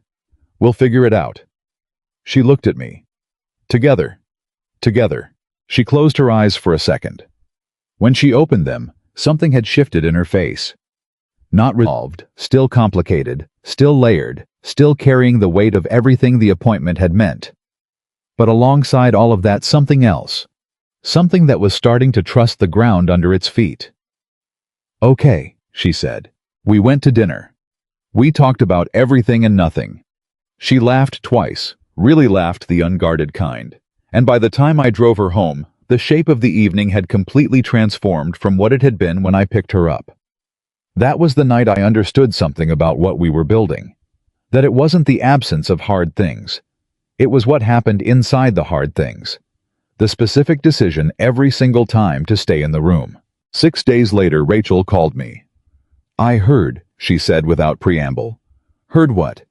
That you told her you're falling in love with her, in a parking lot, after a medical appointment. I paused. She told you. She texted me at 11:30 that night. A pause. Daniel, she texted me. Sophia never texts me voluntarily. She responds sometimes. But she doesn't initiate. She initiated. Another pause. She said, and I'm reading this directly, something happened tonight, and I don't know what to do with it, but I think it might be the most important thing that's happened to me in years. I sat with that.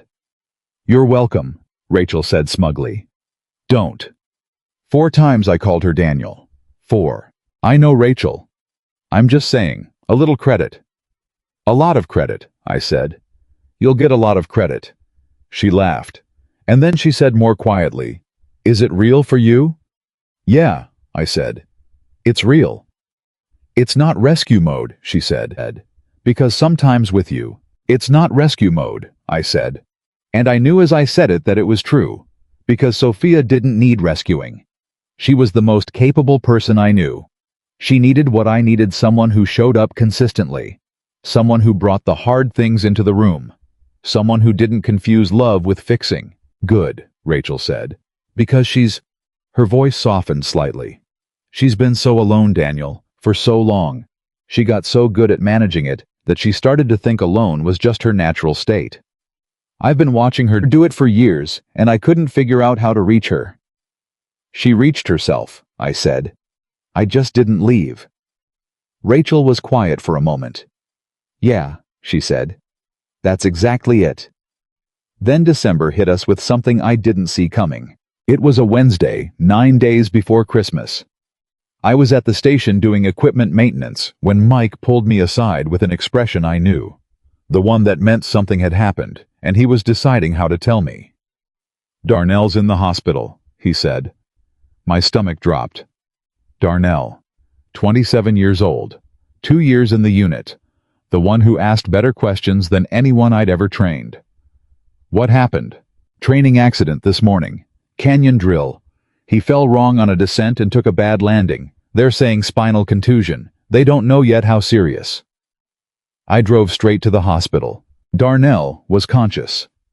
Scared in the specific way young people are scared when their body has done something unexpected and nobody is giving them clear numbers yet.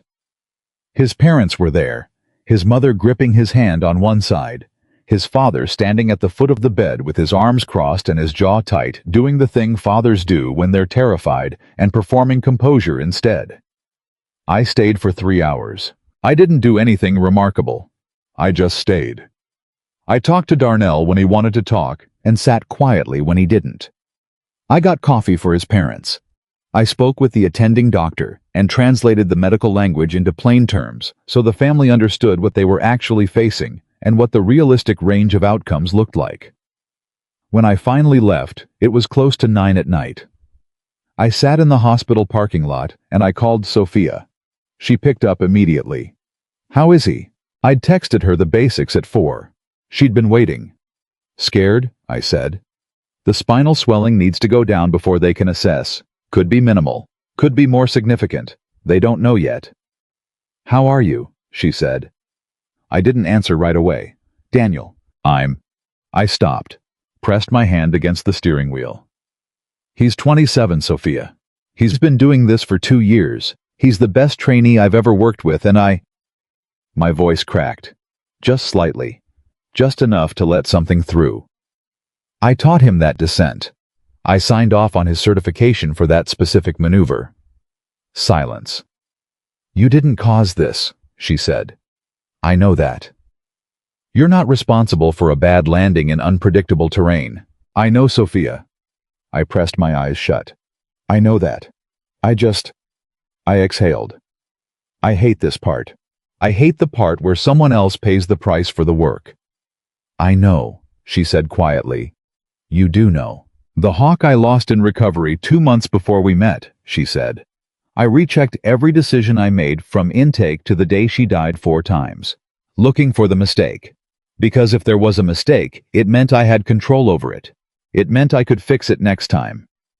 A pause. There wasn't a mistake, and that was harder. I held my phone in the dark of that parking lot, and I let her words do what they needed to do. Come over, she said. Please, you shouldn't be in that parking lot alone. Buck is at home. Bring Buck. I drove to her place with Buck in the back seat. She opened the door before I got to it, and the sight of her just standing there real and present and not requiring anything from me, except that I walk through the door, was the specific thing I had not known I needed until it was right in front of me. I walked in. She put her arms around me. I held on. Buck, sensing the general emotional tenor of the situation, pressed himself against both of us with his full body weight, which technically disrupted the moment, but also in a very real way improved it. Your dog, she said into my shoulder.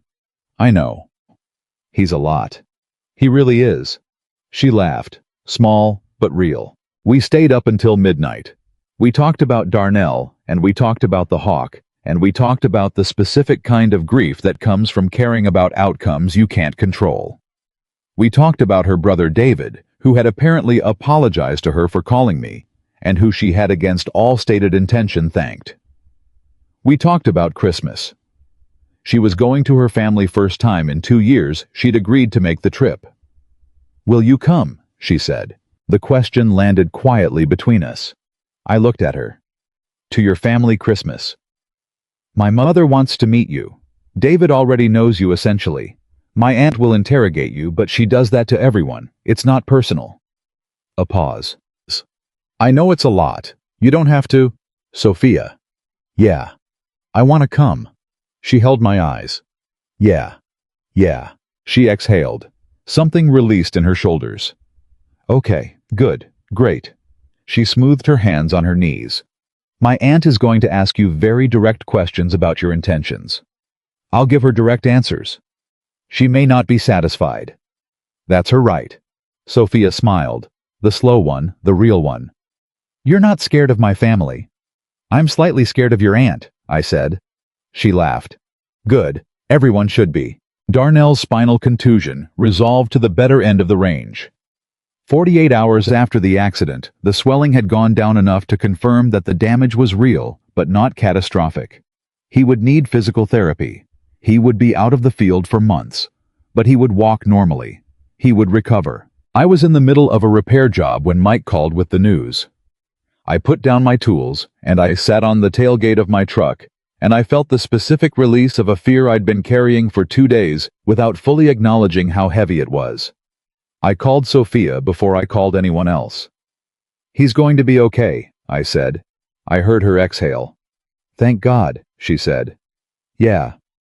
How are you? Better, I said. Much better. Good. A pause. Daniel? Yeah. I'm glad you called me first.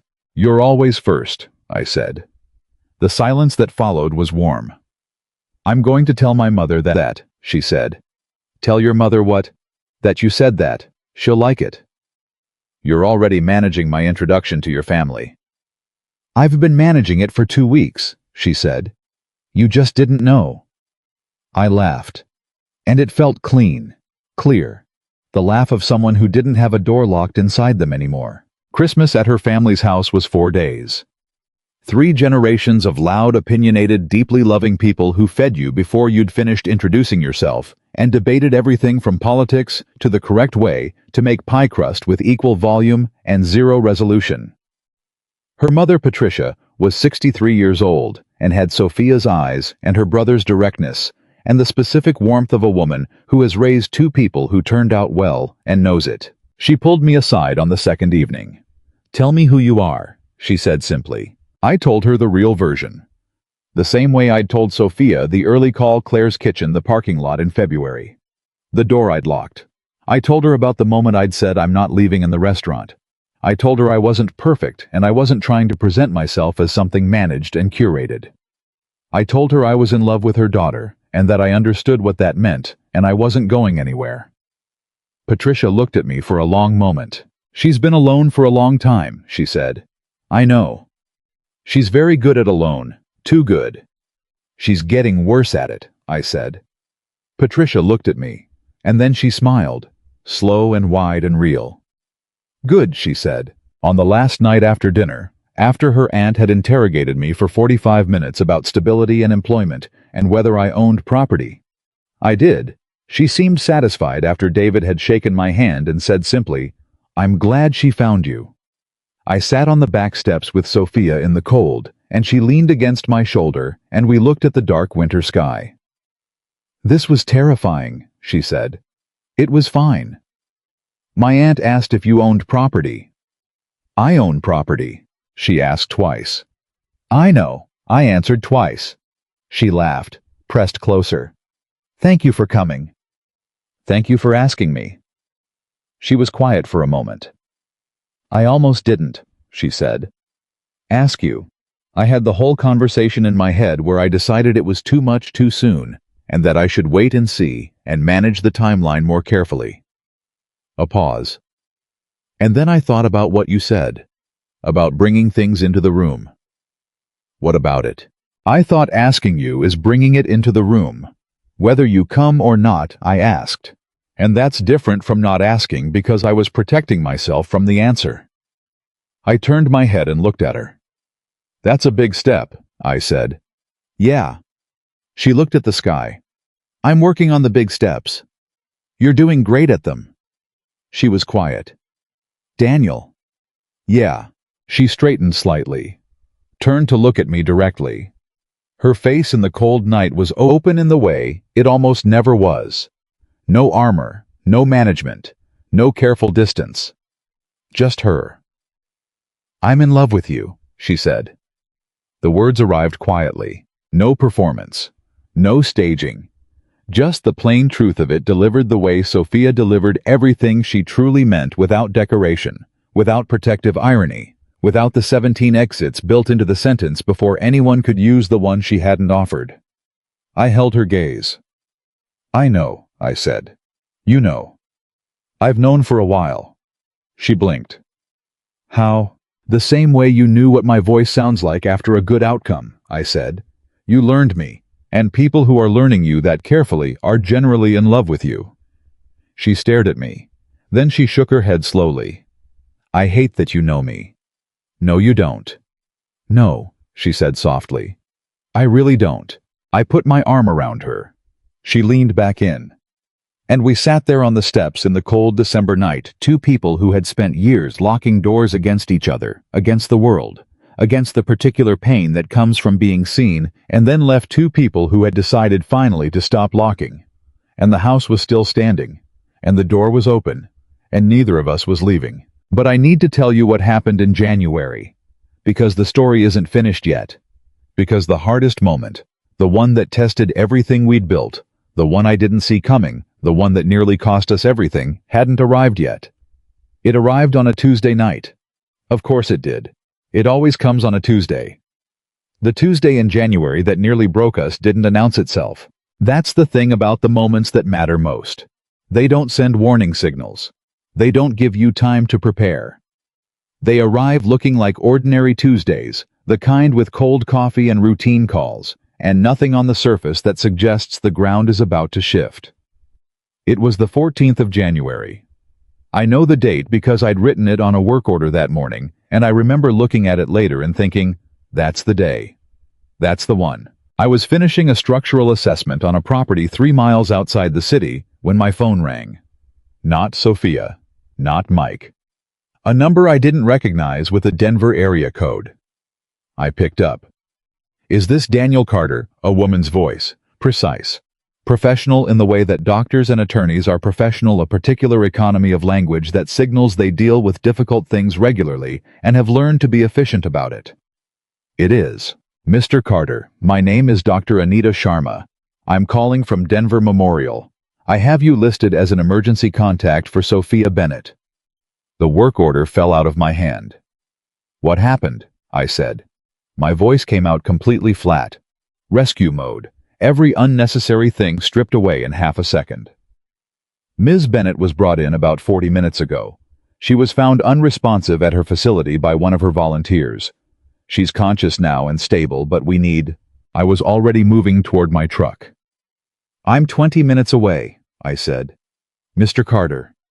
I'll be there in 20 minutes. I drove faster than I should have. I know that.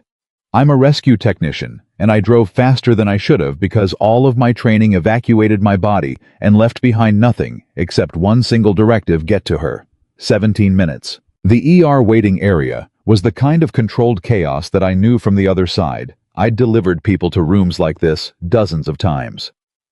Knowing how it worked did not make being on this side of it easier. If anything, knowing how it worked made it worse, because I understood exactly what every expression on every face meant. The nurse at the desk looked up. Sophia Bennett, I said. Are you family? I'm her emergency contact. She checked something on her screen. Room 7. She's been asking for you. She's been asking for you. 4 words. I don't think I've ever moved faster toward a room in my life. Sophia was sitting up in the hospital bed when I came through the curtain. She had an IV line in her left arm, a blood pressure cuff still attached, and she was wearing a hospital gown that was too big for her, and she looked pale and tired and completely furiously embarrassed. That last part told me more than anything the doctor could have said. I'm fine, she said the second she saw me. Okay. I'm serious. They're overreacting. Sophia. I crossed the room and sat in the chair beside the bed, and I took her hand. Tell me what happened. She looked away, jaw tight. I passed out, she said, like the words tasted bad. At the facility. In the prep room. Maya found me. She's 22 years old, Daniel, and she completely panicked. Maya did the right thing, I said. What do the doctors say? She was quiet for a second. They're running blood work, she said. They think it might be related to the nerve medication I've been on since October, the dosage adjustment. She turned her hand over in mine. My blood pressure dropped. It's an established side effect. They should have adjusted sooner. Why didn't they? She pressed her lips together. Because I didn't tell them it was happening. I looked at her. You knew your blood pressure was dropping. I knew I was lightheaded occasionally. I thought it would level out. Sophia. I know, she said, sharply. Then quieter. I know, I should have called. It felt like complaining. I've had so many appointments. I didn't want another one. I held her hand, and I didn't say what I was thinking immediately. Because what I was thinking was complicated, and had layers in it, and it needed to be said right, not fast. What I was thinking was, you still do it. Even now. Even after everything. You still carry the hard thing alone until it drops you. What I said was, you scared me. She looked at me. I'm sorry, she said. And she meant it. I could hear the full weight of it. I didn't think... You didn't call me. It didn't feel serious enough to... Sophia, you passed out, alone. In a room with a 22-year-old who found you on the floor and had to call 911. I held her gaze. Not angrily, but steadily. That's serious enough. She said nothing. I need you to hear me on this, I said. Not because I need to be called, because you matter. To me, and to David, and to your mother, and to every single volunteer who showed up to that facility this morning because they believe in what you're doing. You matter. And you have to stop treating your own body like it's an inconvenience you can manage around. Her jaw tightened. I know how to take care of myself, she said. I know you do. You're extraordinary at taking care of everything and everyone except yourself. The words landed hard. I saw them land. She pulled her hand back. Not far. Not a full withdrawal. Just enough to tell me she was pulling back internally and her hand followed automatically. "That's not fair," she said. "It's accurate," I said. "You don't get to—" She stopped, started again. "You don't get to come in here and tell me how I manage my health, Daniel." "You're right," I said. "I don't. And I'm not telling you how to manage it. I'm telling you what it costs me when you don't tell me what's happening." She looked at me. "It costs you," she said carefully. "Yeah, it costs me. Because I'm in. You understand that I'm completely in. That means when you're in that room and I don't know about it, that costs me something. That's how this works when someone loves you. Your pain is not just yours anymore." The silence was absolute. She stared at me. And I watched something move across her face. Something profound and shifting. Something that had the look of a wall coming down brick by brick in real time. Because I understood in that moment what I'd just given her that no one had given her before. Not the declaration, not the love, that she'd had. The other part. The part that said your pain lands on me. You're not carrying it into a void. You're carrying it into a relationship where it matters to someone else. She had never had that. She'd had people who said they cared and then flinched at the weight of it. She'd had people who said I love you and meant it until the inconvenience became specific and physical and required actual showing up. She'd never had someone sit beside her hospital bed and tell her that her silence cost him something. Her eyes filled. She didn't look away this time. "I didn't know how to ask," she said. Her voice was rough. "I keep waiting to need too much. I keep thinking there's a threshold somewhere where the asking becomes too much and you—" "I leave," I said. "Yeah." "And that threshold keeps not appearing," I said. "Yeah." She pressed her lips together. "And that's actually harder in some ways. Because I keep bracing for it. And when it doesn't come, I don't know what to do with that."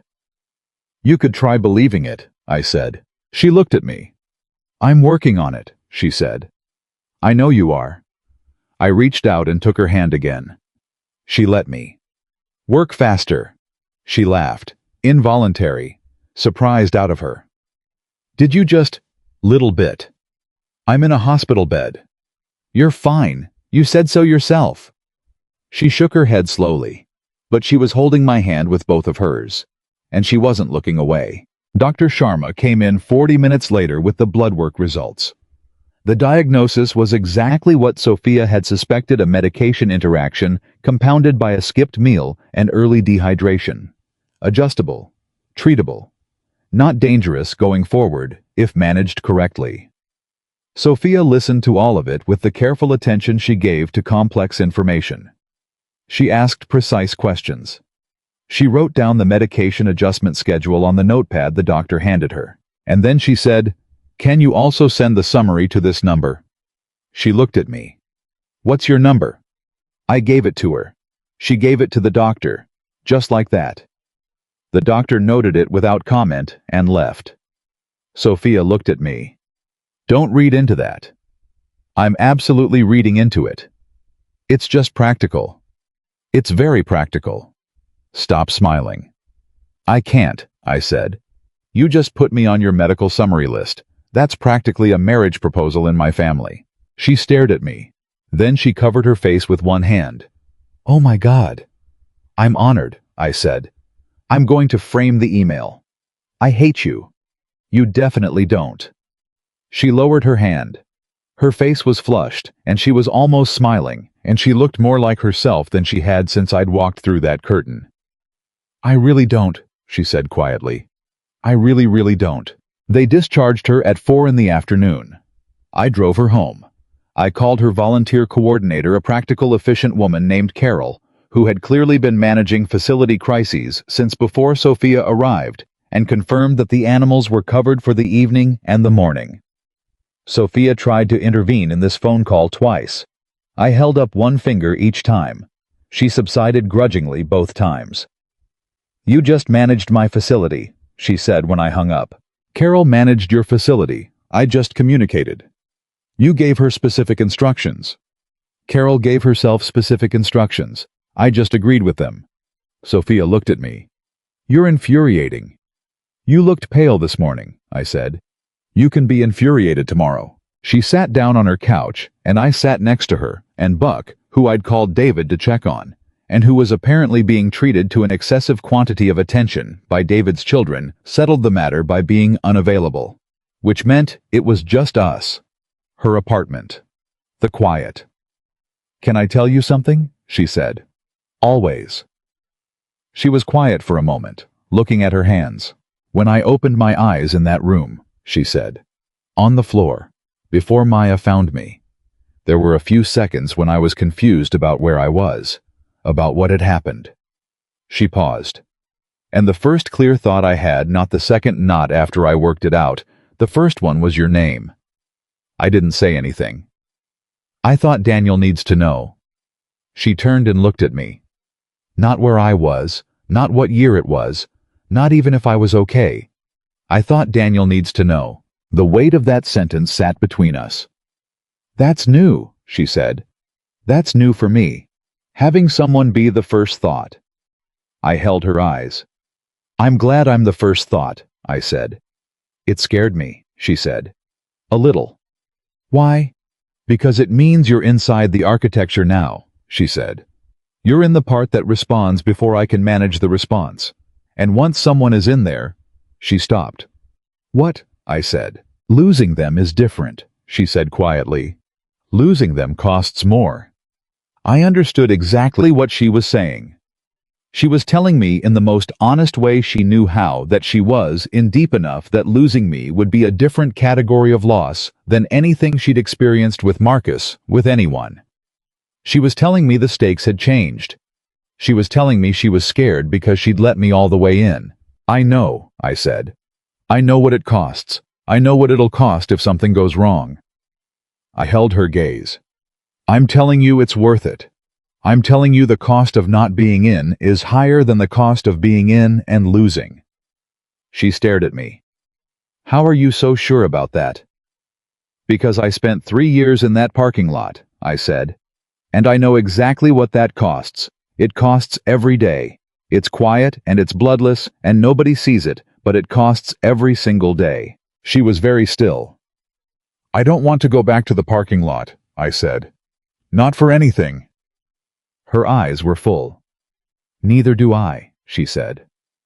We sat there for a long time after that, not talking, the television off, the apartment quiet around us, her shoulder against mine, her hand in my hand, the specific cellular piece of two people who have stopped running toward the same fixed point at the same time, around 7.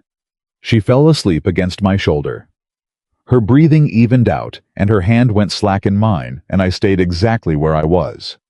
Because she was exhausted and scared, and she'd trusted me with the worst of the day, and being trusted with the worst of someone's day is not something you take lightly. I sat there in the quiet with her asleep on my shoulder, and I thought about the restaurant. About the arm on the table. About look at me, really look, and then the sentence that wasn't permission to leave, but a rehearsed preparation for abandonment worn smooth by repetition. And I thought about how different this was. How far we'd come from that table. Not because the hard things had gone away, but because we'd built something that could hold the hard things. Something with enough structure that the weight didn't collapse it. Something real built out of real materials by two people who'd both learned the hard way what falling apart looked like and had decided together to build something that didn't. 3 weeks after the hospital on a Saturday morning, Sophia called me at 6:45. I was already awake. I'm always already awake. Can you come over? She said. Everything okay? Yes, A pause. I have something to show you. I drove over. She met me at the door in the same faded 5K sweatshirt she'd been wearing the night I came over after the Marcus encounter, and she was holding 2 coffees, and she had the expression she got when she'd made a decision she was sure about and was slightly nervous to execute. Come in, she said. I came in. She handed me the coffee, sat down on the couch. I sat next to her.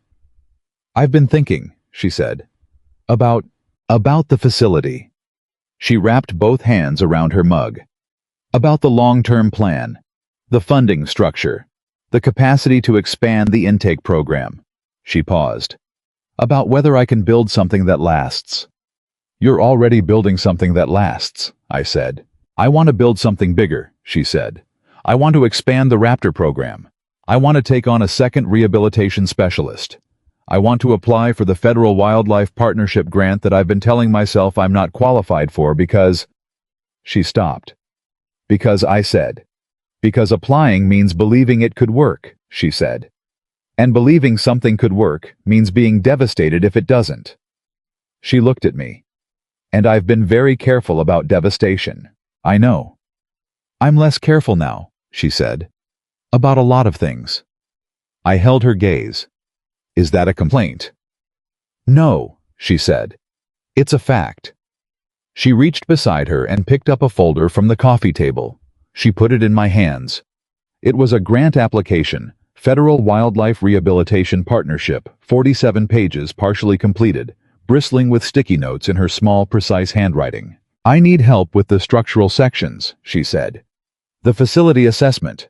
The sustainability modeling. She looked at me. You're the only person I know who understands how a building works from the inside out. I looked at the folder. At the sticky notes. At the 47 pages of something she'd been building in private and had chosen today to bring into the room. Yeah, I said. I can help with that. She exhaled. Okay. Sophia. Yeah. This is going to get funded. She looked at me. And the thing that moved across her face was something I hadn't seen there before. Not the cautious hope. Not the braced waiting. Something more open than that. Something that looked actually like believing. You think so, she said. I know so, I said. Because you built something real. And the real things get seen. She looked at me for a long time. Then she said, Is that why you stayed? Because I was real? The question was quiet and direct, and completely without armor. Just the pure, unguarded asking of it, the way she only asked things when she'd stopped protecting herself from the answer. I thought about the restaurant, about the door clicking shut in the parking lot, about the February cold and the lukewarm coffee and the decision that enough was enough. About Buck's head in my lap on the porch when Rachel called. About the first time I saw Sophia scan a room like she was bracing for something she'd survived before. About her arm on the table. About I'm not leaving. About every call, every cup of coffee, every 11 at night drive, every hospital room every morning. You were the first real thing I'd seen in 3 years, I said. Of course I stayed. Her eyes went bright. I thought I was too much, she said. Her voice barely above a whisper. I've always thought I was too much. The scar, the history, the careful management of everything, the way I test people before I let them in, I always thought it was too much.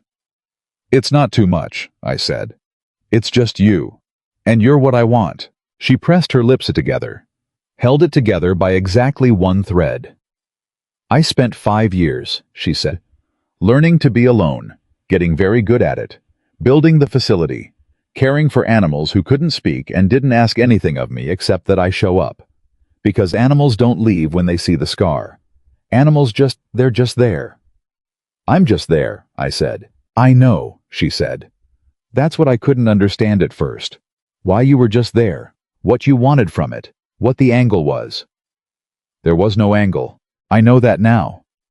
She set her coffee down, turned to face me fully.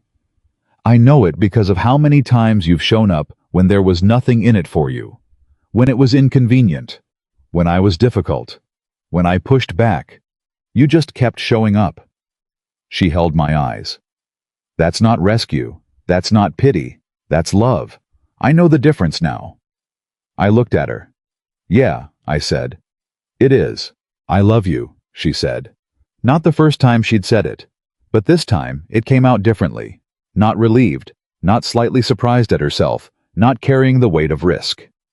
This time it came out like something settled, like something she'd set down in a permanent place and was no longer afraid to leave there. I love you, I said back. She nodded, once. Like that was the fact established, the information confirmed, the variable solved. Then she picked up the grant application and handed me a pen. Section 4, she said. Structural capacity assessment. You're going to need to see the facility drawings. I took the pen.